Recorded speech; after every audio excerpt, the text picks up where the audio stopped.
Welcome back to Wine and Chill, your home for all things entertainment law shenanigans. If you're new here, I'm Stephanie, your friendly neighborhood lawyer. Well, not your lawyer. Which brings me quickly to our disclaimer. By watching this video, you acknowledge and consent that you have read the full disclaimer down below in the description box. Yes, while I am a practicing attorney, I am not your attorney, and this video does not constitute legal advice. So today we're going to talk about Dave Chappelle and the rights to his show, which, if you're like me, all these years I've been calling it the Chappelle Show, and it's actually called Chappelle's Show. Were you doing it wrong too? Let me know in the comments. I was looking it up and I was like, wait, why is it? Which makes sense. So I'm like, have we all just been saying it wrong for multiple years? Rude. We should apologize. Also, I bought cheap red wine. Don't do that. That was a bad life decision. I'm telling you this now because y'all like to be in the comments and see how much I'm going to drink it. I'm not really about to drink this one. I'm going to be honest. It tastes gross. All right. So if you're not familiar and you haven't seen it already, go click off of this video and head over to Dave Chappelle's Instagram and watch his, what do they call them? IGTV videos. Instagram has all these new features and I'm like low-key and middle-aged old woman deep down inside. And I'm like, what are all these things? So he made a almost 20-minute long IGTV video called Unforgiven, which he talks about his relationship with Comedy Central, the network that's owned by Viacom CBS, and his relationship to his show, The Chappelle Show, and how basically he unknowingly signed away the rights to his show and he is not getting paid every time that show is licensed. It's a great watch. Highly recommend you watch it. First and foremost, I think you should watch it because you should always hear from the artist's point of view, how they feel about their work, how they feel about people mistreating them. He talks a lot how, basically what sounds like the network defaming him.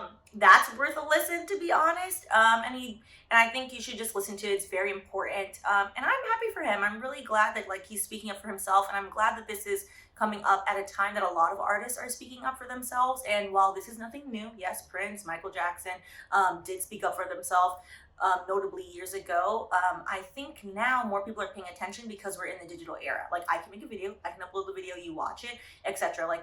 He feels some type of way, make an IGTV video and then upload it, which he did perform live. So it's him speaking about that. It's also like a comedy special as well, which I like. I like that he does these 8 minutes, 8:46 or 8 minutes and 46 seconds, whichever way you want to call it, was similar in that vein where it's him talking and spreading awareness about something. And if you have the platform, you should do that. And I think that's great. So before you even watch this, you should go watch that. And yeah. So you should go watch that first and then come back. So assuming you've watched that and you've come back now to me, we are going to talk about a few things. So the first and foremost, he has not pulled a Kanye and released his contract. So no, I haven't read it. I don't know what's in it. I would never recommend anyone to pull a Kanye. However, if he does pull a Kanye and release his contract, I will read it and let y'all know, and then we can have a more in-depth discussion. Go to my agenda over here. So our agenda for today is going to be common terms and entertainment contracts. Then we're going to talk about potential remedies for Dave. And then ideally, what can artists do to protect themselves? Those are going to be the three big topics, and then I'm going to break down a few things in between those three big topics. So with that being said, I just told you, hey, I've never read this contract. I've never seen it. Nobody's seen it outside of him, his team, and then Comedy Central / Viacom. He did mention a few things that I think are worth talking about and to kind of give you context into how these contracts work. So in the special, so I'm going to reference the special. So again, if you haven't watched it, you have to watch it, or none of this is going to make any sense, to be quite frank. The legal aspect of it won't make sense unless you understand it from his point of view. So one of the things Dave mentioned was when he signed his contract with Comedy Central at the time, he was 28 years old, soon to be father. He didn't say he was outright broke, but he didn't have a lot of money, just to set the stage of what is happening and why he felt he was taken advantage of, which, to be honest, happens a lot in the entertainment industry. So one of the things he mentioned, one of the common things, so first, when we're talking about common terms in contracts, if you look at any contract, there are a set of defined terms. So you can do it multiple ways, the way that I like and the way that how we do it in tech. So I'm a tech attorney now. I used to work in entertainment. Is the defined terms is listed out on a page. So it'll be 2-3 pages of this means this means this, this means this, and it will define the terms as in what are everyday words that we're now going to use that mean completely something else. So perpetuity is an inherent word. You don't have to put that as a defined term. However, he did talk about how in the contract that he's just referred to as artist. And so, and that Prince was also referred to as artist. In all of these agreements, they're not new. They're not like, oh, you're entering into this agreement with Comedy Central. We're going to draft you a new contract, Dave. Like, you're so special. That's not how this works. They're all templates. Like, as an attorney, I can say this to you in full transparency and honesty. I have never drafted a contract from scratch. Like, that would be a lie. I've drafted contracts, and attorneys draft contracts all the time. However, it's not fully from scratch. Maybe certain clauses I've drafted from scratch because that part of the law is new, or like this new thing that we're doing. So like one section of the contract I drafted from scratch. That's generally not how it works. Like, we're working with templates. So like, for example, if I wanted to go draft a contract from scratch, all I would do is then take templates that I like and say, okay, I like this indemnification clause. I like this limitation of liability. Oh, I like this IP assignment clause from this other contract I used to use. I like this, I like that. Okay, and now I only need to draft out this licensing. We're going to do a very nuanced licensing clause. Okay, I'm going to draft the licensing clause by myself. Nobody is drafting contracts from scratch, which is why when Dave pointed out, oh, it's referencing us as artists, like that's why Prince referred to himself as artist. And the subtext of what he said and kind of like what I got from it was that it's a little bit dehumanizing, which as an attorney, I never looked at it that way, to be honest, because it's efficient. But I can see why someone would feel that way. So basically, in a contract, you'll have companies, so it'll say Viacom CBS, since we're talking about Comedy Central, Viacom CBS, and then it will say parenthetical herein defined as quotation, company, end quotation, and parenthetical. The same thing with artists. So we'll say Dave Chappelle, and then it will say parenthetical, quotation, artist, quotation, parenthetical. So that means every time artist is capitalized throughout the whole contract, it's referencing Dave Chappelle. And the reason for that is all you have to do is switch out the first name in the preamble. With the preamble is the first paragraph of any contract. It's just easier because if I'm using the same template over and over and over again for all of these artists that I'm signing to my network, why would I go and write Dave Chappelle, Dave Chappelle, Dave Chappelle 50, 100, however many times in an agreement? Like, that would be super annoying. So it's practical, but it's a practical thing, and it makes more sense from a legal standpoint. Less possibility for error. However, I can see, like, as a person who, like, this is your big break and like this is your life dream, like you're looking at this contract and it feels very impersonal. So I get that. That was like a very interesting point, like as a lawyer, like seeing how somebody else felt about it. I was like, oh, okay, that makes sense. I see why he would feel that way, and I feel like why other artists feel that way, because all these contracts are the same thing. They're all different versions of the same thing, which is who owns the rights, so IP assignment, which we're going to talk about, and then what are the deliverables? What do you, the artist, need to do for me, the network, or me, the company, or me, the record label? It's all interchangeable. What's the payment? Who's getting paid off of what? And then any terms of like licensing, termination clauses, how long is this going to last, indemnification. Most of these agreements are made up of the same concepts, so they're mix and match. That's how we can have this conversation without looking at it, to be honest. So the next thing Dave brought up, which I thought was interesting, is something that I always bring up too when I'm like doing review or like when I'm talking to you guys about contracts, is the word perpetuity is so ingrained into legalese that which is like very interesting because it is not a word that we use in normal everyday language. It just means forever. Why don't attorneys write forever then? I don't know. Perpetuity confuses people. To be honest, like all legalese is English written in a certain way so that way people that went to law school understand it and people that didn't don't. It's messed up. There's no reason for these contracts to be written in this high legalese nature, but it's like, oh, well, this is just the way we do it. Well, it's like, well, we can do it a different way. Like, why don't we change this? Why doesn't everyone agree to change it? And the reason for that is very obvious. Like, those who hold the power don't want to change it. If they wanted to change it, they would just start teaching people in law school, write this in plain English. Not, okay, let me, browbeat you over the head so you understand what legalese is. All right, so the most important part that I think that Dave talked about in his sketch outside in terms of legal, I think what was important to me, the takeaway I took from it was how he said the network. So according to him, the network, you know, made all of these like allegations against him, like when he decided that he didn't want to work from them anymore, and how they treated him after. To me, I think that's super important. It reminds me of what Taylor Swift basically is kind of hinting at and alleging that Scott Porchetta did to her. Like, oh, I don't want to work, you don't want to work for me anymore? Okay, cool, I'm gonna sell your masters. And it's this power dynamic of people being like, oh, you don't want to do this anymore? You don't want to be my show pony? Haha, that's funny. Watch what I'm gonna do to you. And it's very reminiscent. Like, the entertainment industry will build you up, and then when they don't like you anymore, or when you don't want to do what they want you to do, they will tear you down, and that's wrong. Just because he didn't want to do his show anymore, according to him, the network shouldn't have treated him that way. Like, he didn't want to do it. Let the man be. He's done. Like, it's his life.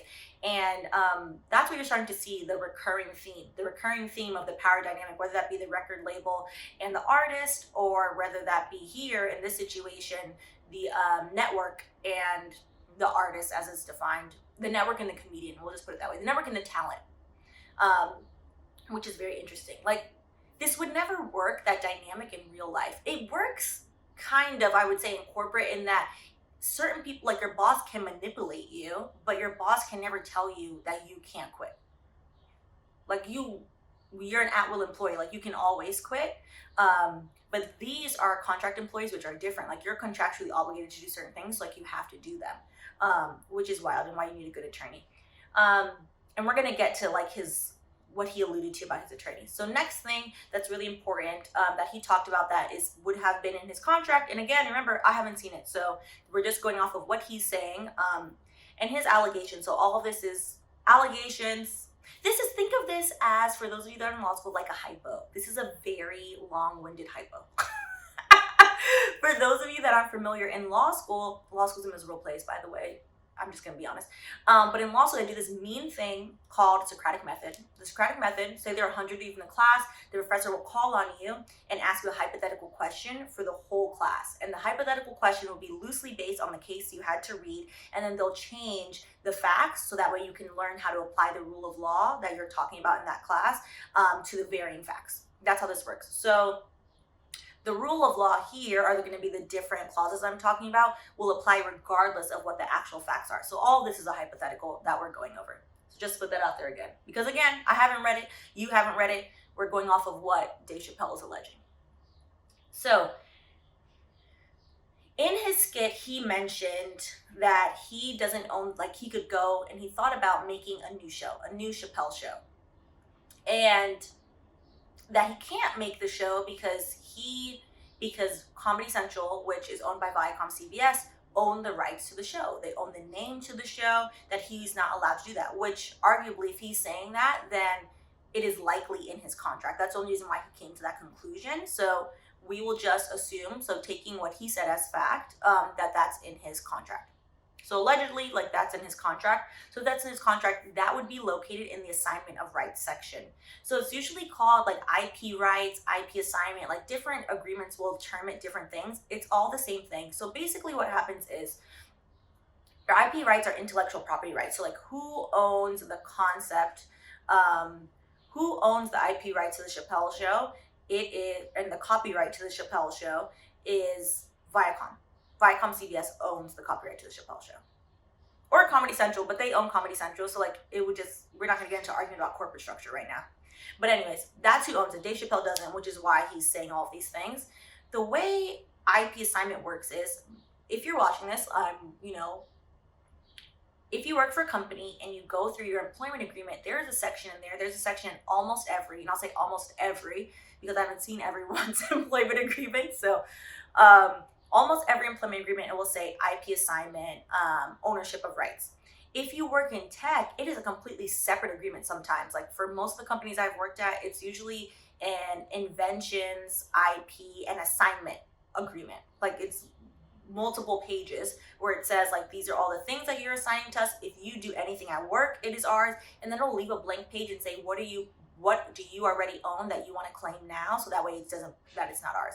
Which, make sure you fill that form out if you work in tech. If you own something, like, for example, like, I would claim Wine and Chill because obviously it's mine, it doesn't belong to my company, if I signed with, like, if I worked at a new place.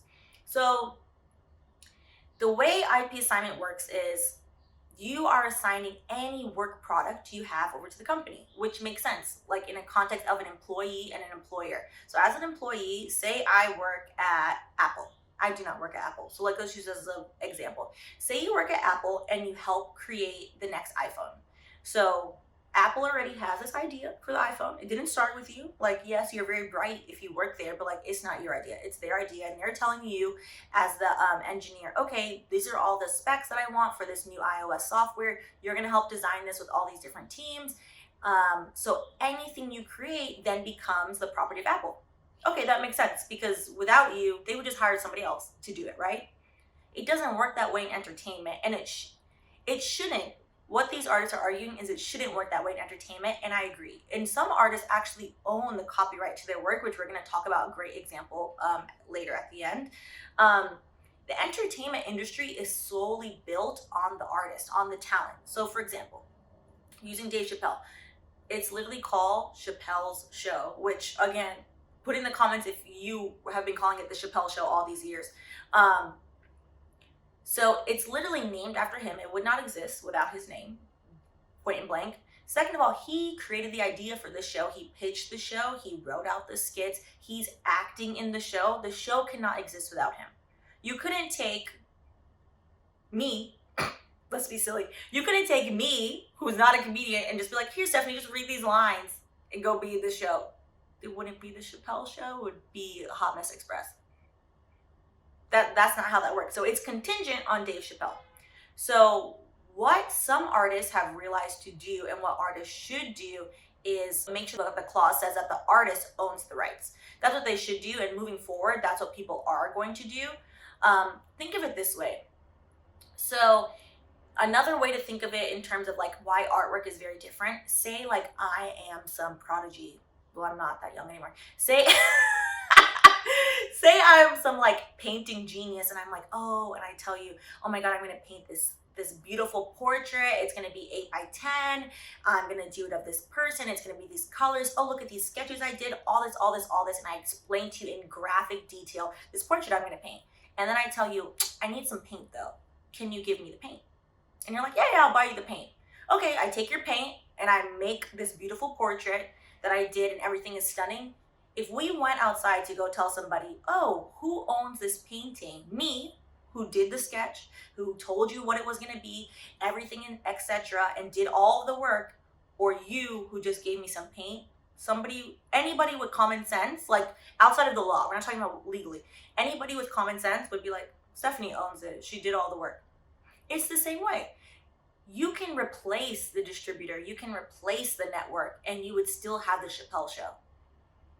Dave Chappelle said in his skit, he went and pitched it to HBO, and HBO laughed him out of the room and was very rude to him, according to him, and basically told him, like, what do we need you for? Why do we need you? We can do it with anybody. And it's like, no, that's not how this works. You do it with somebody else, it's gonna fail. You need to do it with Dave Chappelle, and that's the whole point. Because I've noticed a lot of people, like, not a lot of people, I've noticed some people will push back and say, oh, but like as an employee, I sign my rights. Like, why are all these entertainers complaining that they have to sign their rights? Yeah, but as an employee, you didn't come up with any ideas. Like, hate to break it to you, like as an attorney, a big part of my job is doing trainings. Like as a tech attorney, so I do trainings on like, hey, this is our legal process here at the company. This is what you need to do to negotiate a contract. This is when you need to reach out to legal. This is what I can help you with. While yes, I used my brain and I made the presentation, and I made the process, and I told it, like the sales team, for example, like this is the process, these are the different clauses. The things I'm talking about are intrinsically tied to the company. It changes whichever company I work at. It will then, I'll insert their product into the presentation. I will insert like their sales director, like, marry my style with their style, etc., etc. When you're an artist, all of it is contingent on you. And basically all you're asking for is, some money, some distribution, a set, like certain things that it doesn't really matter who gives them to you. Someone just has to give them to you. So with that being said, so something interesting as well that comes up and that people don't realize, as an employee, you automatically assign your rights 99.999% of the time. As a freelancer, you don't. So when you're a freelancer, either the company that you're freelancing with will give you their freelancer agreement, or when I used to take on private clients, like I had a template that I used to give them, and in the template that I drafted for them, they never signed over their copyright. So like, say you were a photographer, freelance photographer, why would you assign your copyright when you can just license it to them? Which is what the people, I'm not going to say smarter, because it's about leverage. If you have enough leverage and you're like a big name photographer, of course you can push people and say, nope, I'm happy to license this to you for 20 years and this is the price if you want to. But like, I'm not selling it to you though, because you never know. And that's always like the point of power. So like this concept of, oh, it's only entertainers that are the ones not wanting to assign their work. It's not just them. Freelancers in terms of copywriters do this, but I've noticed in the freelance context, people generally don't assign their IP rights, and you shouldn't. So with that being said, what's licensing then, since I brought up licensing? So licensing is allowing someone else to use your copyrighted work without selling the actual work. So you're selling the right to use it, the right to display it, whatever. That's what licensing is. And basically, the way Netflix works, to be honest, Netflix owns the originals, but a lot of the things that you're seeing on Netflix, so let's use the Chappelle show, for example. Netflix didn't buy the rights to the Chappelle show from Comedy Central / Viacom. Netflix entered into a licensing agreement with them and said, hey, can we, use your show? We want to put it on our platform and let everyone see it. Ideally, if Dave Chappelle had owned any percentage of his copyright, he would have got some licensing fee. And that's why he's speaking up and saying, like, how are you going to keep selling my work and I'm not getting any money? Like, this is wild. He said something, I don't know if he was on SNL, I was watching it. I don't know if I want to repeat that joke. I played it out in my mind and I'm like, this is going to sound weird coming out of my mouth. He made a joke on SNL about how his work has been sold without him receiving any money, like more than his ancestors. Like, I laughed because I get it, but some of y'all don't try to avoid like any of that happened. It did. You need to read a history book and stop it. Anyways, so he compared the room full of attorneys that were there at his signing meeting, helping him sign the deal, to a rigged street game where the person who is dealing out and the people around that are the crowd hyping it up are all in on the scheme. That's what he compared it to. Which reminded me very much so, interesting, of the Migos case. So if you haven't watched it, you can watch it. I'll link it in the cards and I'll put it in the description box. In the Migos lawsuit, they alleged that their attorney had a conflict of interest which the attorney, according to them, did not disclose.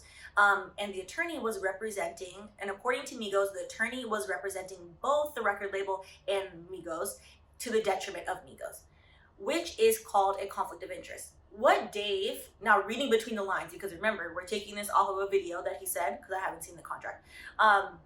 Dave could, technically, if he felt that way, that, okay, well, maybe looking back at it, maybe they all knew each other, maybe that's why I got screwed, maybe they're working together. Technically, if your attorney is working for both sides, it is a conflict of interest. So only he would really know that, and you'd have to dig into that to see, but that is a potential remedy, as conflict of interest is unethical, and depending on if there's a conflict there, then you can waive that.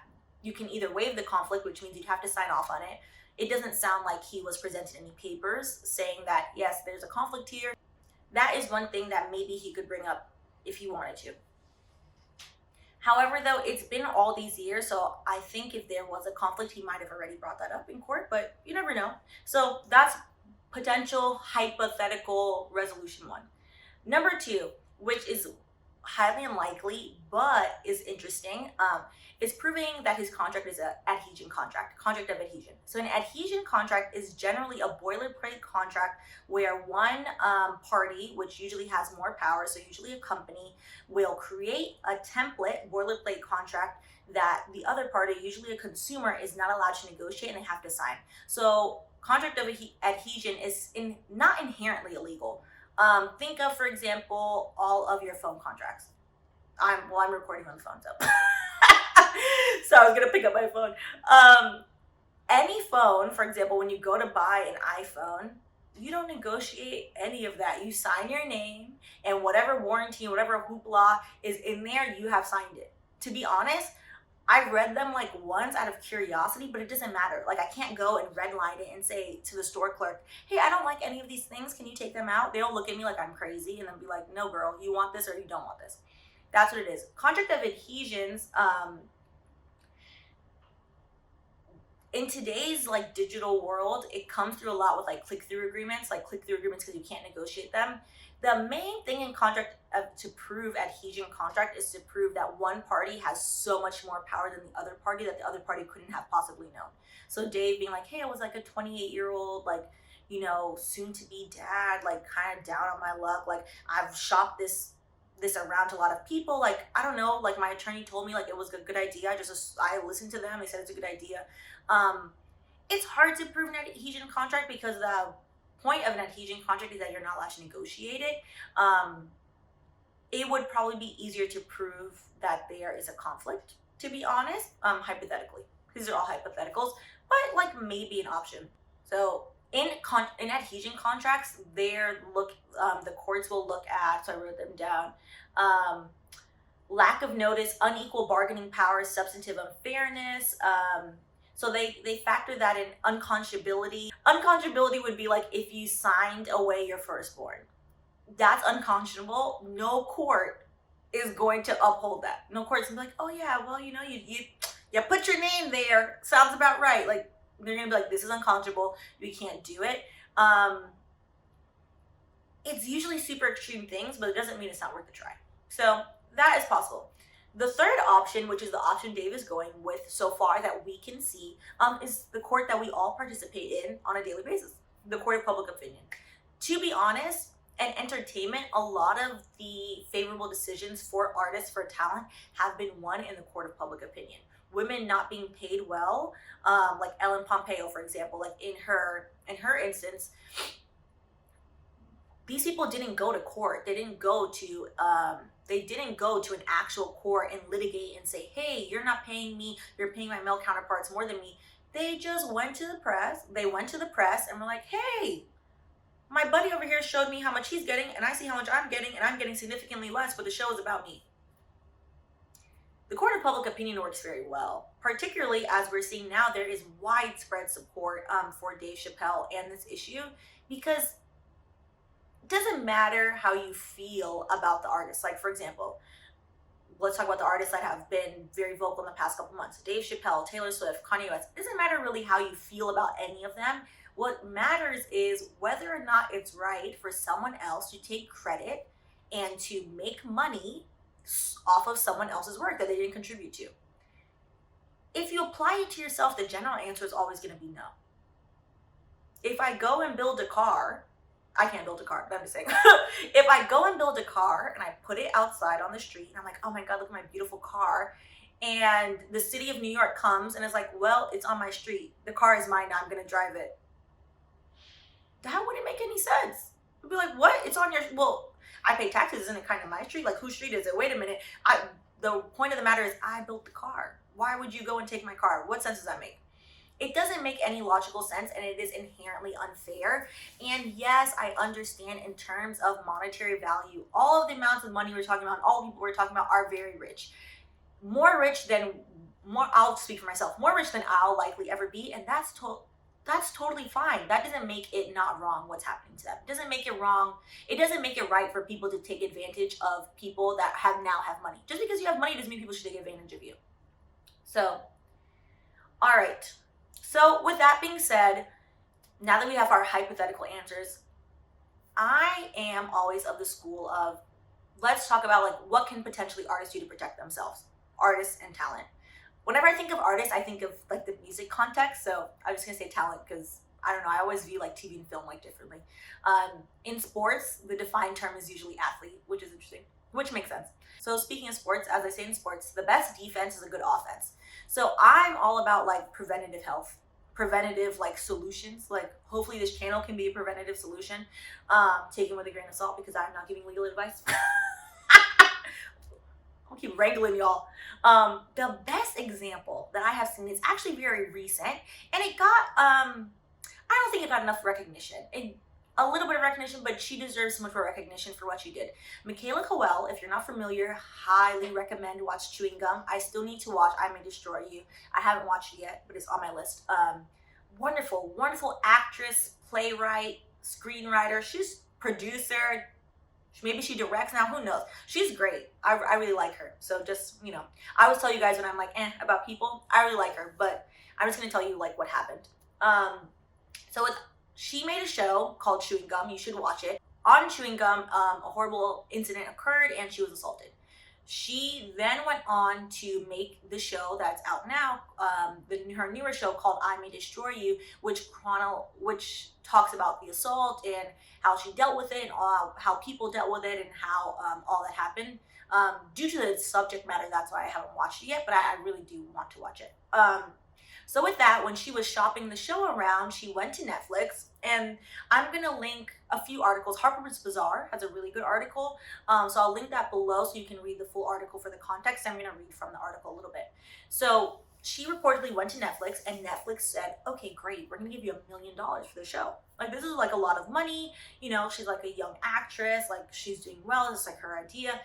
And she wanted to own a percentage of her copyright, as she should. Preventative, like, okay, I see what's happening to all these people. They're upset. You know what? How much can I own some of my stuff? Because it is mine. Like, I did all this work. I wrote out all these characters. I have given voices and lives and texture to all these characters. I've set the scene. Like, all right, I want to own some of it. So she asked Netflix for 5%, according to her. And Netflix was like, no. Take the $1 million, but like, we're not giving you any copyright ownership. That's not how this is going to work. So I'm going to read a excerpt from the Harper's Bazaar interview, which this happened in the summer of this year. So this happened a while ago if you're not familiar. So Michaela is recalling a conversation she had with a Netflix executive. There was silence on the phone, Coel recalled, and the executive said, "It's not how we do things here. Nobody does that. It's not a big deal." I said, "If it's not a big deal, then I'd really like to have 5% of my rights." When Coel eventually bargained down to 0.5%, the executive had to present the idea to higher ups. At the end of the conversation, Coel said that the woman on the phone told her, "Michaela, I just want you to know I'm really proud of you. You're doing the right thing." Upon hearing those words, it clicked for Coel. "I'm not crazy. This is crazy." And again, this is an excerpt from the Harper's Bazaar article, which is, let me tell you who it's written by Erica Gonzalez. So Erica Gonzalez wrote this article, and this is an excerpt from her July 7th, 2020 article. So I'm going to link that as well so you guys can read that. And so eventually, so Netflix just told her no. They wouldn't even allow her to own 0.5% of the copyright to her show that she created. She ended up going with BBC in partnership with HBO, and she owns the rights to that show, as she should. It's her show. So with that being said, that should have gotten more attention, in my opinion, because here we have now a young artist, a young playwright, a young screenwriter, producer, finally getting what they deserve and advocating for themselves properly. Like, if you don't ask, you're gonna get a no. With that being said, I don't know who like told her to do this. Like, that's awesome. Like, who on her team like had the gumption to be like, yeah, you should fight for yourself, you should do this. Or if that's something she just knew, that's great. This is proactive again. So like, this is for people who haven't already got themselves like in a Dave Chappelle issue, which is unfortunately at the time he didn't know. And a lot of people don't know because why? Like, this is not common knowledge out to everybody. Like, oh, I have to negotiate for myself. Like, that's what you hire attorneys for. To be honest, like, an attorney, an agent should fight for you. That's their job. But sometimes these people are also representing others, and they don't necessarily have the artist's best interest at heart. So good for Michaela. I bring that up to say that this whole incident that's going on with Dave Chappelle, Netflix has pulled the Chappelle show from Netflix because he said in his video, I told them like, this makes me feel bad, and as a good partner, they pulled it. I think it's interesting to see that they pulled it, but they also didn't want to negotiate with Michaela Coel to give her some of her rights. Different networks treat people differently. Like, it is what it is. With that being said, before we go, I'm not saying that this is the same I'm not saying that this is drastically similar, but it's also not drastically different. If you are going to, as you should, be fully supportive of Dave Chappelle, keep that same energy with Monique. That's all I'm going to say about that. And you can go ahead and watch that video I did on Monique. So with that being said, thank you guys for tuning in as usual, and let me know in the comments how you think this is going to play out. It is still, so back up, I didn't say at the beginning, HBO and Netflix both started streaming the Chappelle show. Dave Chappelle asked Netflix, like, hey, can you take this down? Like, I'm not making any money from this. Like, it's my show. Like, I've been arguing with them for all these years. They did all these mean things to me. You know, that's awful. They took it down. HBO, as of today, because I checked right before I did this, is still streaming the Chappelle show. He had choice words for them, which I thought was hysterical, on his special Unforgiven. And it's going to be interesting to see how this plays out, to see if they end up renegotiating his original contract or negotiating, you know, an addendum, an amendment to this contract, at least giving him some of his rights or allowing him to buy his rights. It's going to be very interesting to see what happens moving forward. I forgot who to screenshot when I saw it, the person that asked for this video, so thank you for bringing this up. I'm going to look through, and then hopefully, like, I'll find the comment, and then I'll just put it right here. So yeah, so if you guys have any requests of things that you're curious about, that you want to see, like, the legal point of view, always feel free to leave a comment, and I will look into it and then maybe add it to my list. Thank you guys for tuning in to Wine and Chill. Really appreciate you, and if you haven't already, please go ahead and like and subscribe.